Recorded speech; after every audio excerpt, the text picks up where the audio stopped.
Bab 1. Konsep dasar psikologi pendidikan. Menjelaskan beberapa subbab yaitu epistemologi psikologi pendidikan.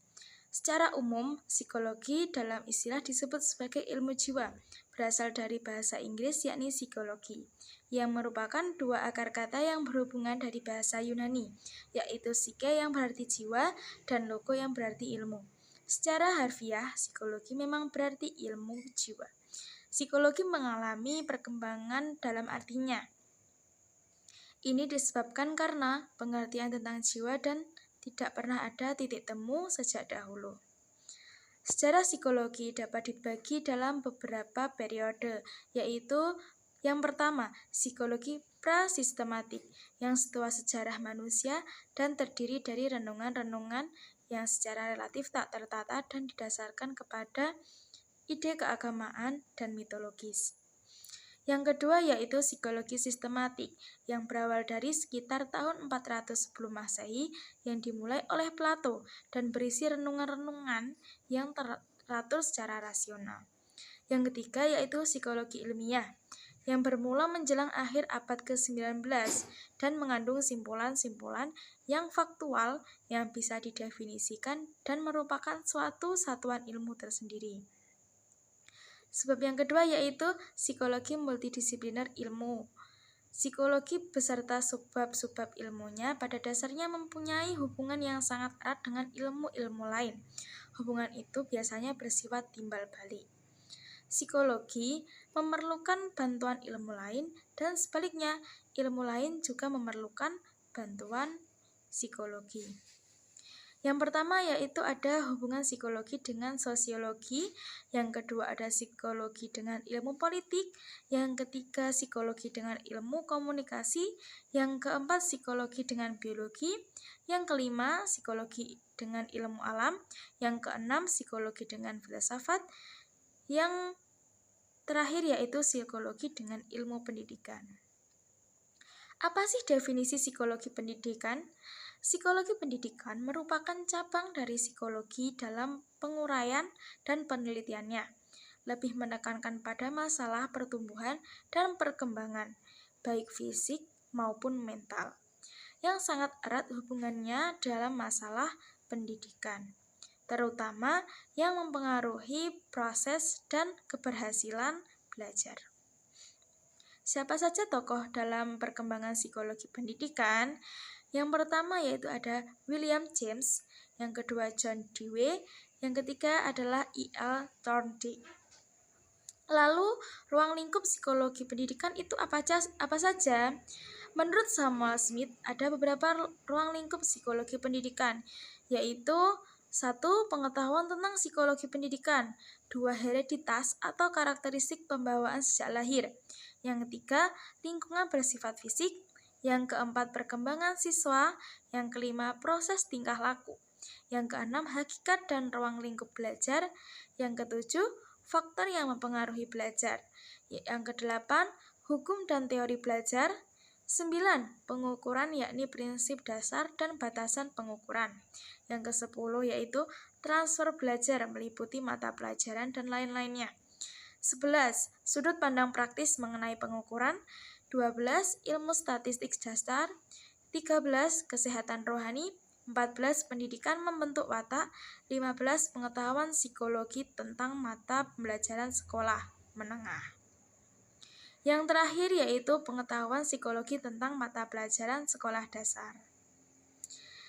Yang terakhir yaitu bagaimana memahami peran psikologi pendidikan. Psikologi pendidikan mempengaruhi perkembangan pengetahuan bagi seorang anak. Seorang anak dapat mengembangkan potensinya dengan maksimal bila mendapat dukungan dari sekitarnya. Pendidik dan orang tua harus punya pengetahuan dalam membimbing dan mendukung anak tersebut. Oleh karena itu, guru sebagai pendidik memiliki peran sangat besar, sebab dalam psikologi pendidikan sangatlah membantu guru sebagai pendidik untuk mendidik yang baik dan benar. Juga memberikan ilmu pada pendidik untuk dapat menyaksikan peserta didik dalam pengembangan potensi atau bakat yang dimilikinya. Neuroscience. Perkembangan otak.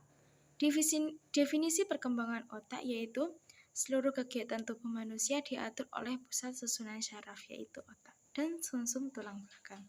Otak terletak di rongga tengkorak dan dibungkus oleh 3 lapis selaput kuat yang disebut dengan meninges. Selaput paling luar disebut dura mater, paling dalam adalah pia mater, dan tengah disebut arachnoid. Di antara ketiga selaput tersebut, terdapat cairan cerebrospinal yang berfungsi untuk mengurangi benturan atau goncangan. Otak merupakan organ kecil yang tersimpan di dalam batok kepala, yang merupakan pusat sistem syaraf dan berfungsi sebagai pusat kendali dan koordinasi seluruh aktivitas biologis, fisik, dan sosial dari seluruh tubuh. Batok kepala manusia rata-rata mampu menampung volume sekitar 1.700 ml yang berisi 140 ml atau 80% otak, 150 ml 10% darah, dan 150 ml 10% cairan otak. Manusia terlahir dengan struktur otak yang sempurna dengan berat sekitar 1.300 sampai 1.400 gram, 2% dari berat tubuh. Otak merupakan sumber dari seluruh pemikiran, perasaan, keinginan, dan juga merupakan penjaga memori kita. Lalu apa saja sih bagian dan fungsi otak? Yang pertama yaitu ada cerebrum atau otak besar. Cerebrum merupakan pusat syaraf utama yang berfungsi untuk pengaturan semua aktivitas tubuh berkaitan dengan kepandaian atau intelijensi, ingatan atau memori, kesadaran, dan pertimbangan. Yang kedua yaitu ada limbic system, di mana sistem limbik secara filogenetik kuno terdiri atas beberapa struktur kortikal dan subkortikal dengan koneksi yang kompleks dan luas. Hal ini yang menjadi dasar neuralis terhadap aspek naluri dan emosi dari perilaku serta fungsi ingatan. Sistem ini kaya interkoneksi dengan hipotalamus, di mana kondisi emosi dipengaruhi oleh perubahan kondisi fisiologis dan biokimia. Sebab yang kedua yaitu neuroscience. Apa sih itu? Neuroscience adalah sistem ilmu baru yang mempelajari tentang sistem kerja syaraf. Neuroscience secara etimologi adalah ilmu neural yang mempelajari sistem syaraf, terutama mempelajari neuron atau sel syaraf dengan pendekatan multidisipliner. Neuroscience dari kata neuro yang berarti sistem syaraf dan science berarti adalah ilmu. Jadi, neuroscience adalah ilmu yang mempelajari tentang perilaku manusia dengan memberi perhatian pada sistem syaraf otak. Secara terminologi yaitu, neuroscience merupakan bidang ilmu yang mengkhususkan pada studi saintik terhadap sistem syaraf. Atas dasar ini, neuroscience juga disebut ilmu yang mempelajari otak dan seluruh fungsi syaraf belakang. Lalu yang ketiga yaitu neurospiritual, di mana Wallach dan Smith mendefinisikan spiritualitas sebagai experiential realization of connectedness with a reality beyond the immediate goals of the individual, di mana menunjukkan adanya sensasi terhadap pengalaman internal dari realitas bersifat kognitif, emosional, dan motivasional. Spiritualitas merupakan buah dari perilaku dan emosi yang baik, kemudian kebaikan tersebut menjadi spektrum yang bersifat transenden. Maksud spiritualitas manusia adalah bagaimana dapat merasakan pengalaman meaning, value, dan purpose sehingga kehidupan dapat menuju pada keadaan transenden serta termanifestasikan untuk orang lain. Sebuah UNS disusun oleh korteks prefrontal, sistem limbik, gyrus singuli, lobus temporalis, dan ganglia basalis, dan sistem syaraf otonom. Yang terakhir yaitu neuroscience dan pengembangan kreativitas, di mana menurut Baron kreativitas adalah kemampuan untuk menciptakan sesuatu yang baru. Rogers mendefinisikan kreativitas ialah kemampuan yang menandai ciri-ciri orang kreatif. Terdapat 2 ciri-ciri mengenai cara berpikir kreatif menurut Guilford, yaitu cara berpikir konvergen merupakan cara-cara individu dalam memikirkan sesuatu dengan pandangan bahwa hanya ada satu jawaban yang benar. Dan ciri cara berpikir selanjutnya adalah berpikir divergen, yaitu kemampuan individu untuk mencari alternatif jawaban terhadap sebuah persoalan. Ada juga yang menganggap bahwa terdapat dua unsur dalam kreativitas, yaitu kefasihan dan keluasan.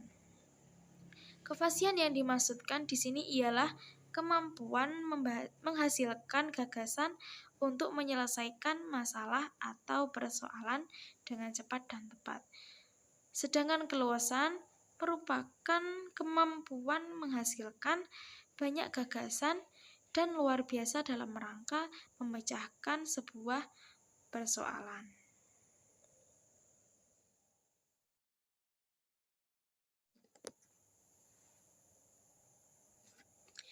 Bab 3. Perkembangan kognitif dan bahasa. Pengertian perkembangan merupakan perubahan yang terus-menerus dialami, tetapi menjadi kesatuan. Perkembangan berlangsung perlahan-lahan melalui masa demi masa. Perubahan yang terjadi pada kehidupan manusia mencakup perubahan secara kuantitatif, seperti perubahan dalam tinggi badan, perubahan dalam penguasaan kosakata, dan lain-lain, serta perubahan yang bersifat kualitatif seperti perubahan struktur dan organisasi dalam berpikir, perubahan dalam kemampuan melakukan koordinasi gerakan motorik kasar dan motorik halus, perubahan dalam mengelola emosi, dan lain-lain. Periodisasi perkembangan. Periodisasi perkembangan merupakan bertambahnya kemampuan atau skill dalam struktur dan fungsi tubuh yang lebih kompleks, dalam pola yang teratur dan dapat diramalkan sebagai hasil dari proses pematangan. Secara umum, periodisasi perkembangan diklasifikasi menjadi beberapa periode. Pertama yaitu sebelum kelahiran atau disebut dengan prenatal. Mengenai tahap-tahap perkembangan janin dalam kandungan, ahli psikologi membaginya menjadi beberapa tahap. Tahap pertama yaitu tahap germinal, tahap yang kedua embrio, tahap yang ketiga yaitu tahap janin atau fetus stage. Periode yang kedua itu masa bayi atau infant. Adalah masa penting dalam menciptakan dasar bagi semua aspek perkembangan. Dalam hal ini, pengasuhan anak juga yang paling penting dan mendasar, yaitu masa awal kehidupan anak.